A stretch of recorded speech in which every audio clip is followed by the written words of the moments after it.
I want to first and foremost say that I saw this movie at Sundance. I was at one of the first screenings ever. Oh, which one? I think the actual very first one. It was in the library, right? Then you saw the 35 millimeter print. Yes. Yes. It was a fantastic film, probably one of my favorite films from Sundance this year, and one that I honestly couldn't stop thinking about for the rest of the festival. I want to open this up and kind of ask you a question that I didn't even realize. This is obviously based on a play. Did you know about the play prior to adapting this into a screenplay? Yeah, well, I mean, it was a, I'll keep this answer short, but it was a roundabout way how I came to the play. J.C. Lee, incredibly talented writer, was working in television, and almost got involved with the project. Actually, I did get involved with a project that Scott Rudin and his executive there, Kim Roth, was doing over at Imagine. But before I came on board, I knew nothing about JC, so I was told, read his writing sample.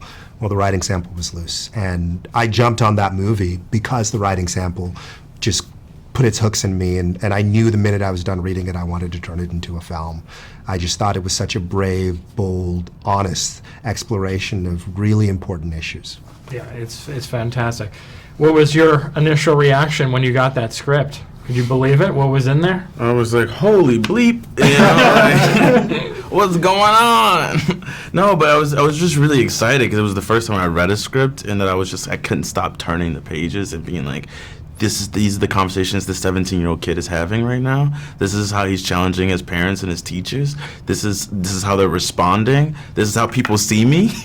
You know, it felt personal at moments, and so it was exciting. It was exciting, but it was also like it was timely and necessary. Yeah, I feel like there's been a lot of movies over the last couple of years that we feel so important and relevant to today.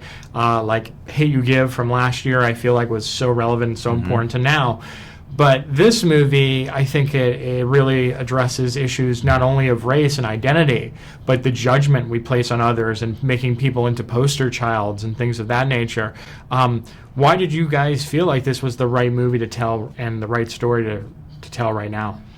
You know, it's something I wanted to tell for a few years, but to be brutally honest, part of what galvanized me was the election that happened in 2016. And the way you saw a pendulum swing in this country from what Obama represented to what Trump is now. And I thought it was important to ask ourselves a serious question about what it means, as you said, to be a poster child, because that really is a question about what it means to live your life on a symbolic level, right? On one hand, when we demonize somebody in a negative way, as you know, on the basis of race, we're saying they're the worst versions of who they are.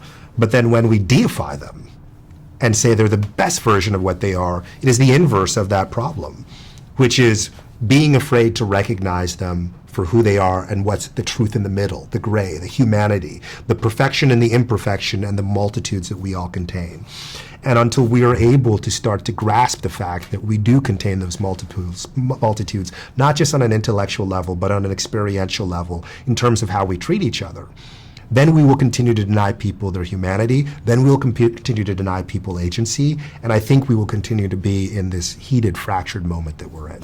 Awesome. Well, I wish I had more time to talk to you guys because could go on about this movie for like 30, 40 minutes easily because it's that great. So I really hope that this movie does very well when it comes out, and I hope it gets some award season love because it deserves it. Thank you, sir. Thank you. No problem.